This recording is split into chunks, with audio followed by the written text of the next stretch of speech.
Today we are going to the landmark London to discover if this is your hotel. This one is worth considering, but we're gonna dive even deeper. Do they serve caviar? Which pop star used to own this hotel? And why are the palm trees so eerily straight?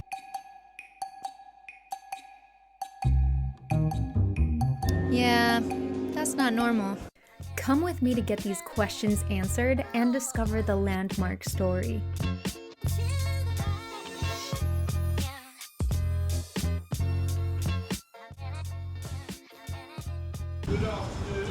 Good afternoon. Okay, I want to show you what happens next, but the story can't start here. It actually has to start at Marylebone Station. This is where I came off of the tube, and this is also a railway station, and back in the past was called the Great Central Station. And this is so important because the railway system changed hospitality in London. Trips that used to take days on horse and carriage now only took hours. Guests used to get off the train, walk across the street to the Great Central Hotel. And that is what the landmark used to be called in the past, when rooms were 3 shillings and 6 pence a night. This is now the back of the hotel, but you can still see where the lobby was and the check-in desk and the iconic marble staircase. When you walk up, you can see the beautiful stained glass windows and the tribute to the Great Central Railway Station. This is so beautiful. It's where a lot of wedding couples get their pictures taken. I am not surprised people would choose the landmark for their wedding or major event because look at these ballrooms. By the way, as luxury hotel girl, I am on a mission to find your hotel. So I not only look at the amenities and special aspects of the hotel, we dive into the brand personality to find which hotel best matches you. Click the follow button to find out which hotel is next. Now that you saw the historic back entrance of the hotel, I cannot wait to show you the front.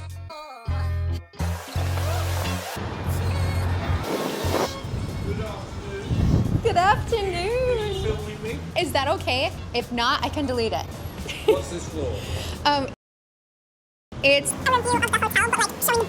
and the best stories. Well, I'm the best. You are the best. Thank you so much. Do you need any directions?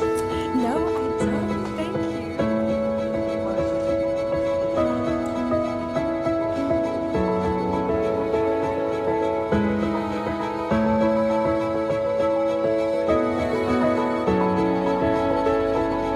I am with the hotel historian who has some amazing facts about the hotel. In 1914, it became a hospital for soldiers that have been injured in France and came back requiring treatment.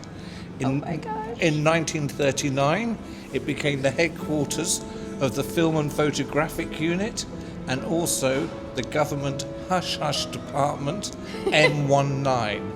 A lot that they did is still classified today under the 100-year rule.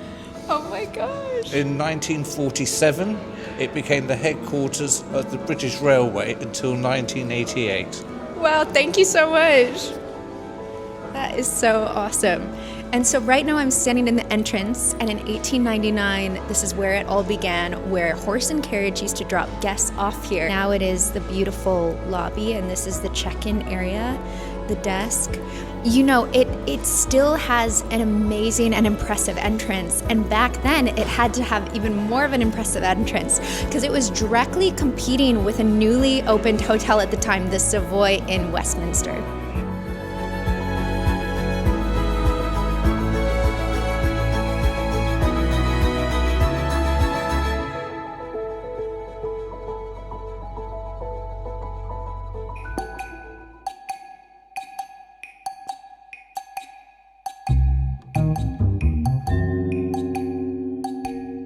Now to the spa.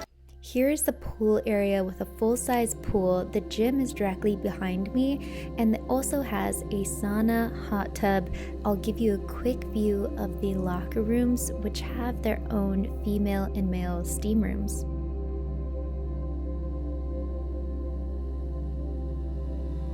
After going to the gym or relaxing in the spa, you could stop next door to the Great Central Bar and Restaurant, which offers classic British and European dishes in a warm, inviting atmosphere. I loved sitting here with a glass of wine in front of the fireplace, but you could also visit the Mirror Bar, which serves up expertly crafted cocktails in a cozy, stylish space.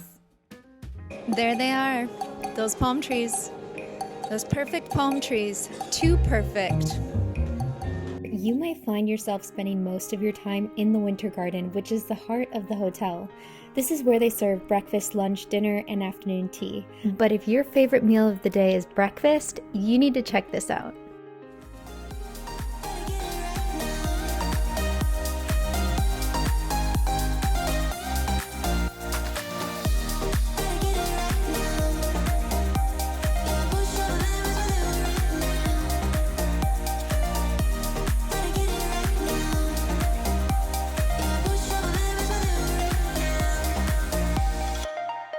Two years ago, I was told this interesting fact about the palm trees.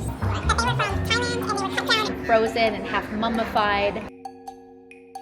Is that true?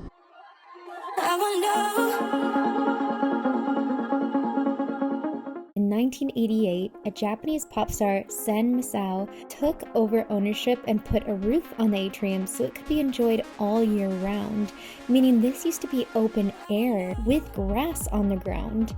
The atrium was a great idea because you never know what British weather is going to be like. And do you see that mezzanine in the distance?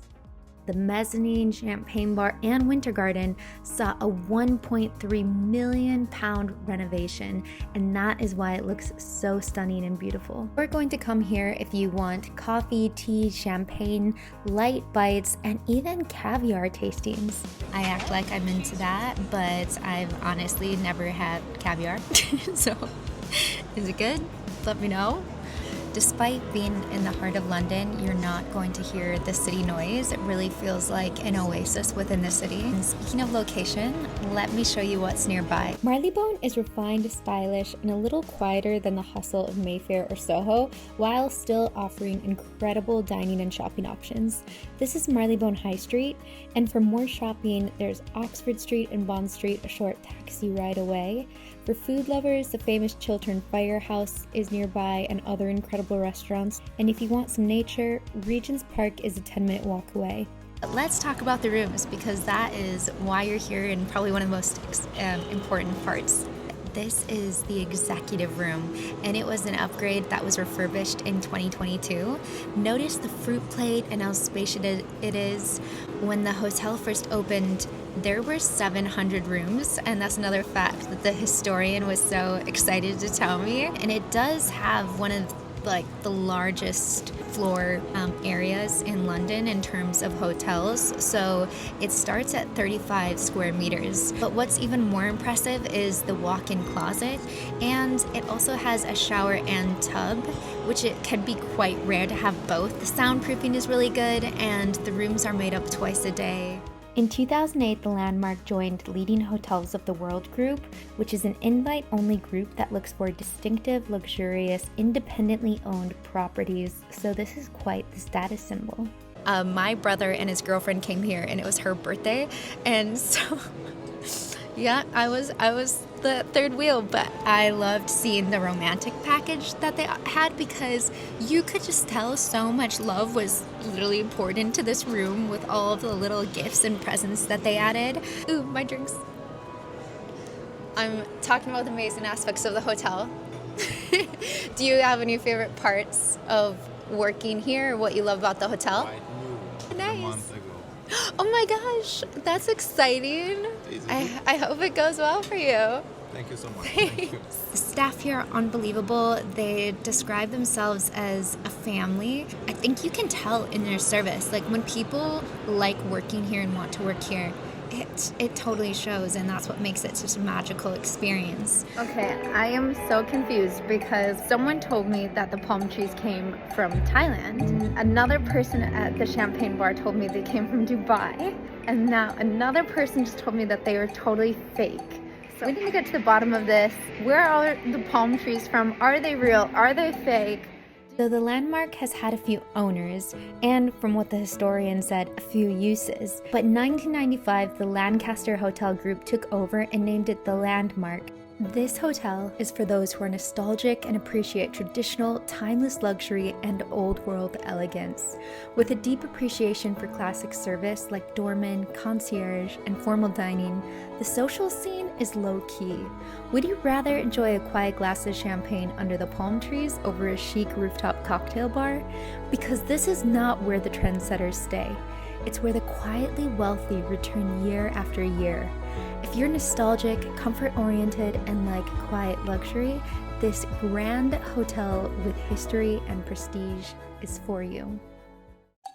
Now, the palm trees. I know you've been dying to know. An employee told me that the palm trees were grown in Thailand up to a certain point, but after that, it's cut and frozen.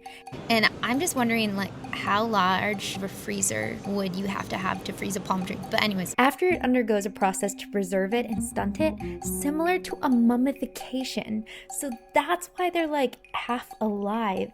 And why do they do this? Well, the problem is apparently that the larger they get, they tend to bend, and it's not considered as beautiful or perfect. So they stunt it a bit so it lasts longer and remains straight. The only thing that's fake is the leaves, which are the perfect shade of green and positioned in the most perfect way.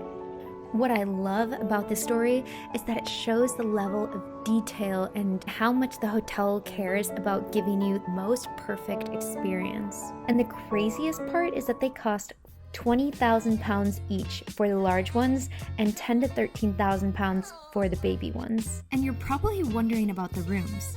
Prices start from £350 a night. So what are you gonna do? Stay for 57 nights? Or buy one large palm tree? And finally, my last question of the video. Is this 5-star Marylebone icon your hotel? but oh my god, I just got married. Congrats, married people I don't know. Watch this video next.